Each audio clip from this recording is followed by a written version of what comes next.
औलाद जो ना फरमान हो जाए ना, दो गल्लां च एक गल जरूर है। ये सुल्तान बहु वर्गे बुजुर्ग फरमा गए हैं, औलाद जो ना फरमान हो जाए दो गल्लां च एक गल जरूर है, या उन्हें औलाद की तरबियत नहीं की कुरान हदीस के मुताबिक, या उन्हें अपनी औलाद को हराम खवाया,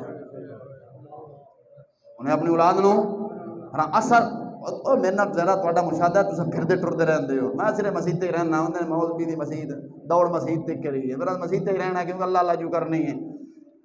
ये मेरे नाल मुशाहदा तुहाडा ज़्यादा है। बुजुर्ग बैठे हो जिन्हों ने अपनी औलादा को हराम खवाया, अज उन्हों की औलाद उन्होंने गिरबान पै रही है, पै रही कि नहीं? अज जे इतों जरा साढ़े इलाके के मन्ने तन्ने जरा जो चौधरी ने जरा सरदार ने, उन्होंने डेरे आए दिन कोई ना कोई पंचायत आई होंगी है।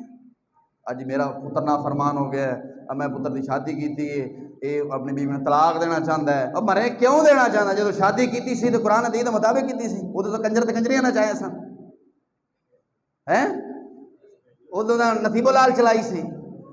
फिर पता क्या आखते हैं मौलवी जी, जरा निकाह अपनाना तो जरा हाथ सबड़ा रखना,